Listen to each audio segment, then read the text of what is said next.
diri kita sendiri. Ada yang sifatnya pemarah, ada yang mengayom gitu kan. Nah itulah yang termasuk sebagai karakter.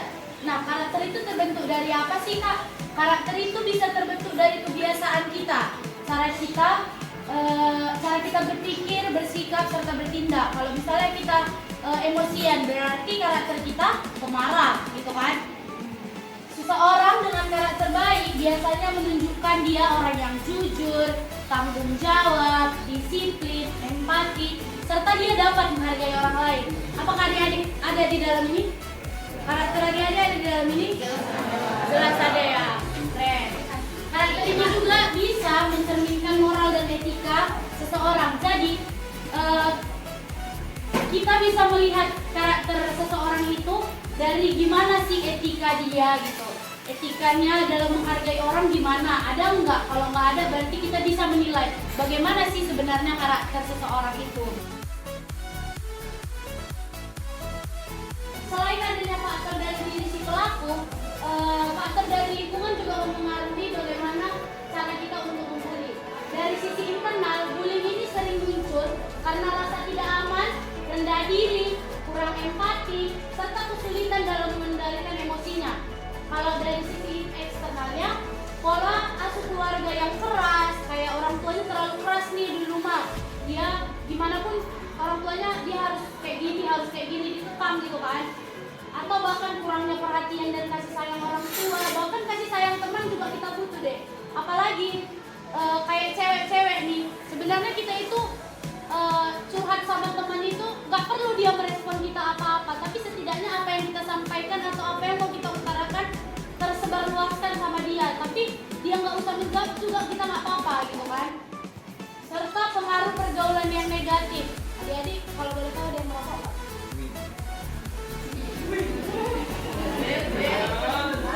Ada ya? Ada yang ikut gemot-gemot nggak? Nggak boleh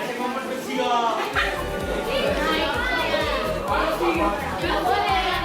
Jangan sempat ikut pergaulan negatif atau bahkan pergaulan bebas.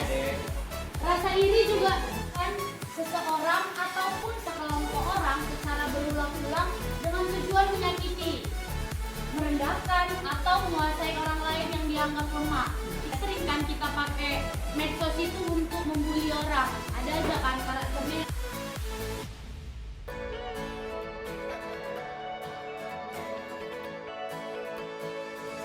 Ada yang tahu berita yang di Universitas Udayana nggak?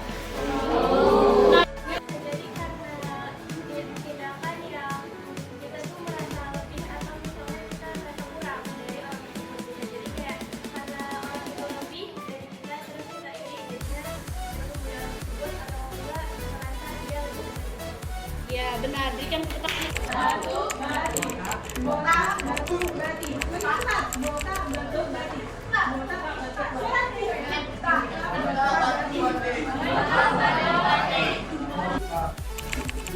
sebutkan salah satu solusi mengatasi sifat pembuli pada siswa. Ada nggak jelasin lagi? Namanya. Sebutkan nama. Solusi mengatasi sifat pembuli pada siswa. Kakak tadi yang ngejelasin. Menurut pandangan saya, menurut pandangan saya dan materi dari kakak yang diberikan, cara mengatasi sifat para pembuli ialah dengan meditasi dan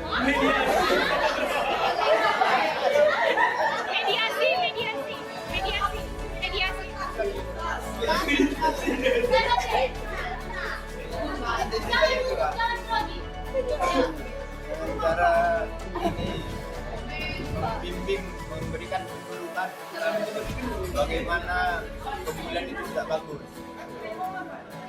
melakukannya. Itulah kak. Sebutkan salah satu penerapan sikap empati yang bisa dilakukan siswa di sekolah. Sikap empati tadi kan sudah disebutkan penerapannya. Nah, ini penerapannya. Perkenalkan, nama saya Analia Brenda Sunel. Saya akan menjawab pertanyaan dari Abang. Salah satu empati Penerapan penerapan empati. yaitu kita itu bergaul kepada korban perundungan ini sehingga ia dapat merasa aman, dan lebih lebih nggak takut dengan tidak merasa sendiri gitu. Oke,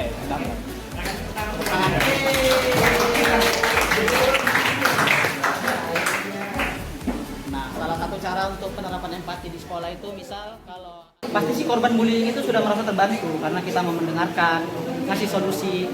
Nah, itu aja sih. Selamat untuk yang pemenang dan makasih yang sudah antusias. Ada 4 yang ditahu namanya serta dia fakultas apa, prodi apa.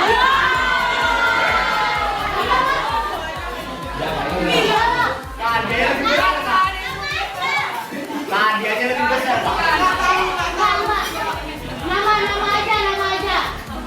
Nama aja. Namanya aja, nggak usah fakultas prodi, karena itu terakhir aja. Nggak tahu juga. Kalau orang yang nggak tahu harus tahu.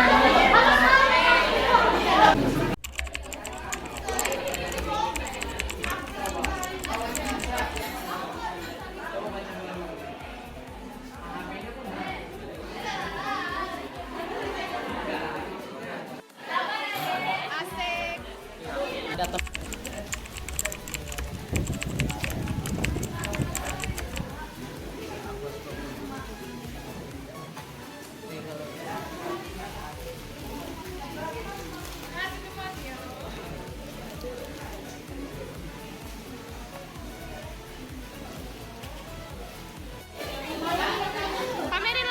Pamerin steknya. Fakultasku nggak punya dasi.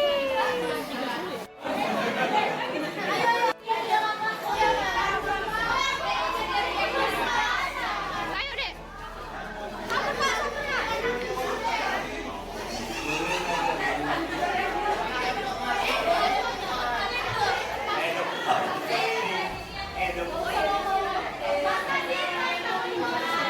Utara, kelompok 45 anti perundungan. Terima kasih buat adik-adik semuanya.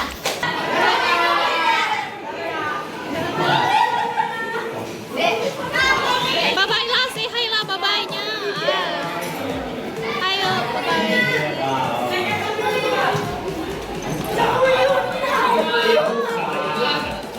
Tengok sini kali, tengok sini.